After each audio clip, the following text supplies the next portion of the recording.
Hello दोस्तों, फिर से स्वागत है हमारे यूट्यूब चैनल पे। आज के ये ट्यूटोरियल में हम ये सीखने वाले हैं कि सीरीज़ और पैरेलल सर्किट क्या होते हैं। तो सीरीज़ और पैरेलल को समझने के लिए हम सर्किट को समझते हैं। तो सर्किट ऐसा रास्ता होता है जिसमें से इलेक्ट्रिसिटी फ्लो होती है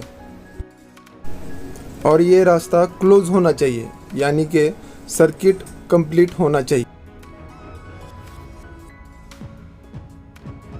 और इसके अलावा सर्किट ओपन है, यानी कि सर्किट कंप्लीट नहीं है, तो उसमें से इलेक्ट्रिसिटी फ्लो नहीं होगी। तो चलिए हम इसे सिंपल एग्जांपल से समझते हैं। आपके पास एक टॉर्च है।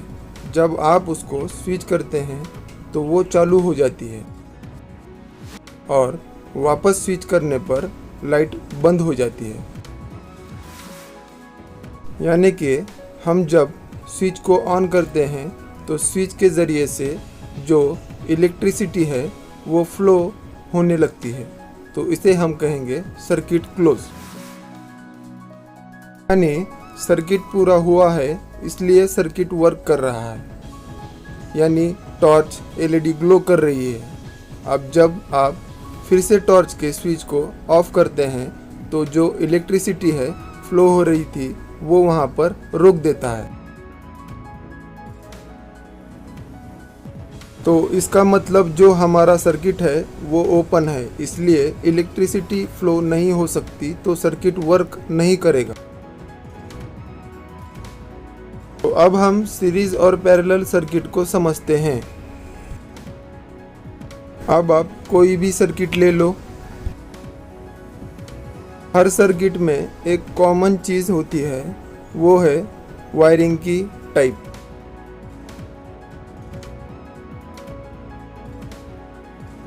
यानी आप कोई भी सर्किट ले लो, उसमें आपको दो ही टाइप की वायरिंग देखने को मिलेगी, सीरीज और पैरेलल।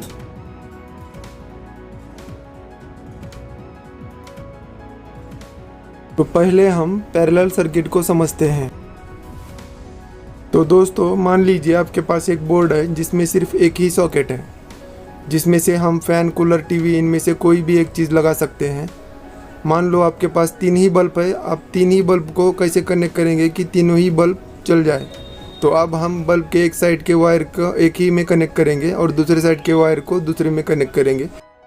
यानी कि आपने बल्ब के दो कॉमन वायर बना लिए हैं, जिन दोनों वायर को आप बोर्ड में कनेक्ट करोगे, जिससे आपके तीनों ही बल्ब आसानी से ग्लो होने लगेंगे। तो इस वायरिंग को हम पैरेलल वायरिंग कहते हैं।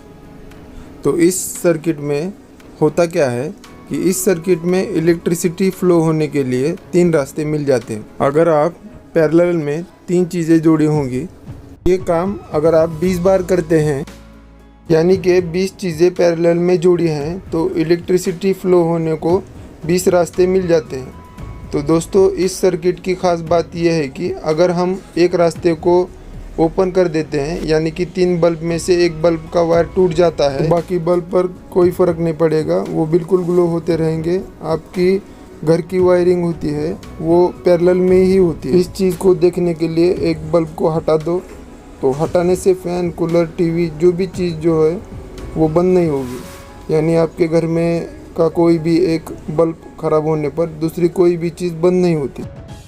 यानी कि आपके घर में जितने भी चीज़ें लगी हैं, इलेक्ट्रिसिटी के फ्लो होने में उतने ही रास्ते हैं। तो अब हम बात करेंगे सीरीज सर्किट की। तो समझने के लिए हम सिंपल सा एग्जांपल लेंगे। तो दिवाली पर छत पर लगाई जाने वाली नॉर्मल लाइट, जिसमें कोई भी झिमझिम वाला ऑप्शन ना हो, उसमें बहुत सारे बल्ब लगे होते हैं। अगर आप उसे गौर से देखते हैं तो उसमें जो वायरिंग है वो कुछ इस तरह की होती है। जब आप इसे देखते हैं तो इलेक्ट्रिसिटी फ्लो होने में सिर्फ एक ही वायर है। इसका मतलब ये होगा कि एक ही वायर अगर टूट जाता है तो हमारा पूरा सर्किट है, यानी कि जो हमारे बल्ब है वो नहीं ग्लो होंगे। आपकी जो नॉर्मल दिवाली वाली लाइट होती है, उसका जो एक बल्ब होता है वो मोबाइल वाली जो 4 वोल्ट की बैटरी होती है उससे भी ग्लो हो जाता है। और हमारे घर में जो एसी पावर सप्लाई आती है वो 220 वोल्ट होती है, बल्ब उससे भी ग्लो हो जाता है। तो आपके मन में ये सवाल आता होगा कि 220 वोल्ट कहाँ और 4 वोल्ट कहाँ, तो बल्ब ख़राब क्यों नहीं होता। अगर आप सिंगल बल्ब डायरेक्ट 220 वोल्ट में ट्राई करेंगे तो वो फट जाएगा। तो सीरीज सर्किट की खास बात ये होती है कि वो वोल्टेज को बांट देता है, यानी जितने भी कंपोनेंट्स या बल्ब लगे होंगे वो उतने ही वोल्टेज को उतने ही भागों में बांट देता है। इसके अलावा जो इलेक्ट्रॉनिक में सर्किट बनाते हैं या देखते हैं तो उनमें इन्हीं दोनों वायरिंग की मदद से बना होता है या कंपोनेंट्स लगे होते हैं। वीडियो पसंद आए तो कमेंट सेक्शन में ज़रूर बताएं। मिलते हैं किसी नेक्स्ट वीडियो में, तब तक के लिए धन्यवाद।